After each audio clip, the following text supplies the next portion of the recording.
میں بہت دنوں سے یہ بات محسوس کر رہا ہوں کیونکہ میرا بہت ڈائریکٹ واسطہ ہے لوگوں سے. میرے پاس بہت سے لوگ علاج کے سلسلے میں آتے ہیں اور بڑے شدید دباؤ میں ہوں اپنے قوم کے حالات دیکھ کر، اپنے لوگوں کے حالات دیکھ کر. بے پناہ ڈپریشن ہے لوگوں میں، بلکہ مجھے تو ایسا لگتا ہے کہ شاید ہماری پوری آبادی ہی ڈپریشن کا شکار ہے. بڑی فرسٹریشن ہے، انگزائٹی ہے، بے اطمینانی ہے، مایوسی ہے، بے دلی ہے، مستقبل سے مایوس ہیں، ملک کے مستقبل سے مایوس ہیں، فکر مندی میں پوری قوم مبتلا ہے. ٹرسٹ نام کی کوئی چیز اب ہمارے ہاں نہیں ہے. میں کسی سے کہوں کہ یار شہد پیا کرو تو جواب دیتے ہیں شہد تو خالص ملتا ہی نہیں. بازار جائے بغیر، شہد تلاش کیے بغیر ہی کہہ دیتے ہیں کہ وہ تو خالص ملتا ہی نہیں. تو اتنا زیادہ ٹرسٹ جو ہے وہ ٹوٹ چکا ہے لوگوں کا. بہت برے حالات ہیں. اس میں جسمانی عوارض ہیں، نفسیاتی مسائل ہیں، معاشرتی مسائل ہیں، معاشی مسائل ہیں. بہت زیادہ ہیپیٹائٹس پھیل گیا ہے، اے بی سی. کینسر بہت پھیل گیا ہے، شوگر بہت عام ہو گئی ہے، بلڈ پریشر بے شمار ہے، کمر کی درد نے ہر ایک کو جکڑ رکھا ہے، اور شیٹیکا ہے، گردے فیلئر ہیں، ڈائلسس کی مشینیں بڑھ رہی ہیں. بے شمار مسائل کا ہم شکار ہیں.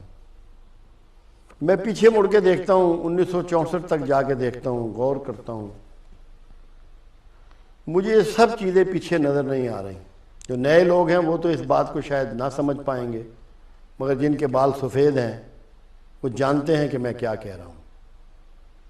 نہ فرسٹریشن تھی، نہ ڈپریشن تھا، نہ ہیپیٹائٹس تھا، نہ اس طرح کینسر تھا، نہ اس طرح بلڈ پریشر تھا، نہ شوگر تھی، نہ گردے فیلئر تھے اس طرح، نہ برین ہیمریجز تھا اس طرح. لوگ بڑی اچھی اور صحت مند اور نفسیاتی طور پہ صحت مند اور اطمینان والی زندگیاں گزار کے دنیا سے کوچ کر گئے. کبھی ایسا ہوتا ہے کہ یہ سارے مسائل وداؤٹ ریزن ہو؟ کیا یہ ممکن ہے؟ یہ ہرگز ممکن نہیں ہے. کائنات میں کچھ ایسا نہیں ہے کہ آپ کے ذمے کچھ نہ ہو. یہ مسائل جتنے بھی ہیں یہ ہمارے اپنے پیدا کردہ ہیں. خدا نہ خواستہ اللہ ہمارا دشمن نہیں ہے کہ جس نے ہمارے لیے یہ مسائل گھڑے ہوں. اللہ نے نہیں گھڑے. اللہ تو ایک بات قرآن میں کہتا ہے، ہمیں کیا پڑی ہے کہ تمہیں عذاب کریں؟ ہم تمہیں عذاب کرنے والے نہیں ہیں. تم ہی آگ میں چھلانگ لگاتے ہو، تم ہی آگ میں کودتے ہو. اللہ تمہیں عذاب کرنے والا نہیں ہے. یہ سارے عذاب جن کو میں نے ذکر کیا ہے اللہ نے آپ پر نہیں ڈالے. یہ خود پیدا کردہ ہیں، خود خرید کردہ ہیں. کچھ اس میں دین سے متعلق باتیں ہیں، ڈھکی چھپی بات نہیں ہے. اللہ قرآن میں کہتا ہے کہ میں سود کو نابود کرتا ہوں. پھر دوسری چیز، آپ اگر اپنے ملک میں سچا تلاش کرنے کی کوشش کریں تو کیا کسی شعبہ زندگی میں سچا مل جائے گا؟ اویلیبل ہے، محسوس کرتے ہیں، جانتے ہیں کسی سچے کو؟ قرآن میں اللہ کہتا ہے میں جھوٹ کو نابود کرتا ہوں. اور خود رسول اللہ صلی اللہ علیہ وسلم فتح مکہ پر اپنے عصا مبارک سے بتوں کو گرا رہے تھے، اور زبان مبارک پہ کیا تھا؟ حق آ گیا اور باطل مٹ گیا. اور باطل ہے ہی مٹنے کے لیے. باطل کس کو کہتے ہیں؟ جھوٹ کو. بطل، جھوٹ، بطل، باطل. اللہ کے رسول صلی اللہ علیہ وسلم سے ایک دن پوچھا گیا، یا رسول اللہ صلی اللہ علیہ وسلم، مسلمان بزدل ہو سکتا ہے؟ فرمایا ہو سکتا ہے. مسلمان بخیل ہو سکتا ہے؟ فرمایا ہو سکتا ہے.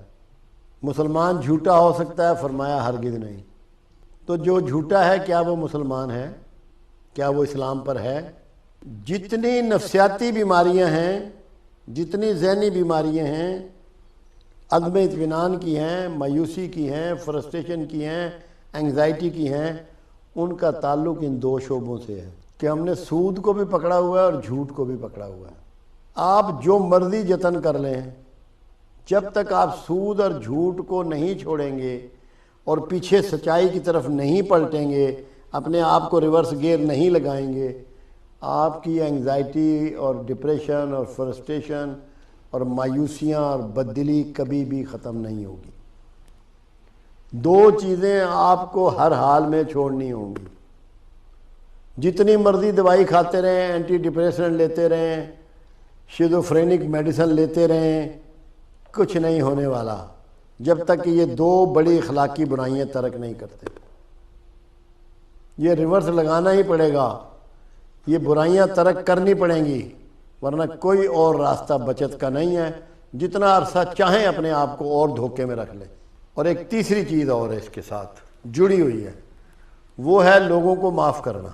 ہم میں شدت اتنی ہے کہ سگے بہن بھائیوں کی بول چال نہیں ہے، بیٹے اور باپ کی بول چال نہیں ہے، میاں بیوی کے جھگڑے ہیں، کیونکہ ہم دوسروں کو معاف نہیں کرتے۔ بہت چھوٹی سی بات کو بھی دل میں جگہ بنا لیتے ہیں اور اس کو گانٹھ لگا لیتے ہیں، پھر اس کے مطابق اپنے ایکٹ کرتے ہیں، اپنے رویے اس کے مطابق بناتے ہیں۔ اور معاشرے میں جب تک کہ معافی عام نہ ہو، معاشرہ کبھی گلزار نہیں بن سکتا، کبھی بہترین ماحول پیدا نہیں ہو سکتا، معاشرہ فلاحی نہیں ہو سکتا۔ خود اللہ اپنے رسول کو کیا کہہ رہا ہے کہ اے محمد صلی اللہ علیہ وسلم، تو اگر تند خو ہوتا تو یہ سب تیرے پاس سے بھاگ گئے ہوتے۔ تو ان کے لیے رؤوف و رحیم ہے، اپنے ساتھیوں کے لیے تو ان کے لیے رؤوف و رحیم ہے۔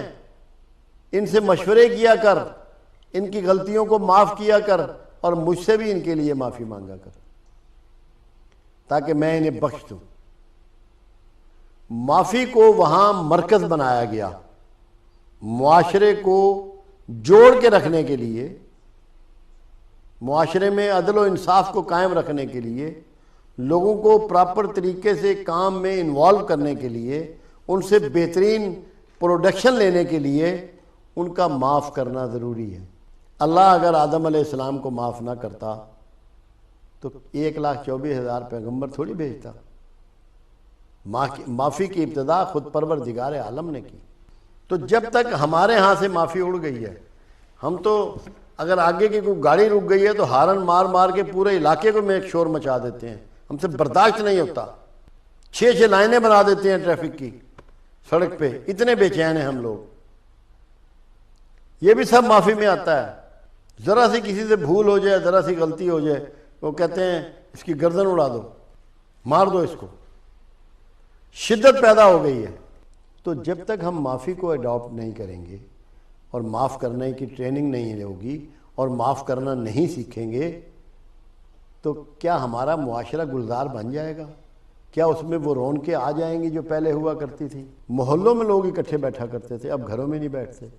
جو لوگ گاؤں کے رہنے والے ہیں وہ جانتے ہیں کہ ہر گاؤں میں جو پیپل یا بوڑ ہوتا تھا اس کے نیچے محفلیں جمع کرتی تھیں، موڑے ہوتے تھے، چارپائیاں پڑی ہوتی تھی، حکے پڑے ہوتے تھے، پانی کے گھڑے پڑے ہوتے تھے، باتیں کر رہے ہوتے تھے لوگ موسیقی بات کر رہے ہوتے تھے، لوگ فنکاروں کی بات کرتے تھے، وہ ایک دوسرے کو معاف کرتے تھے۔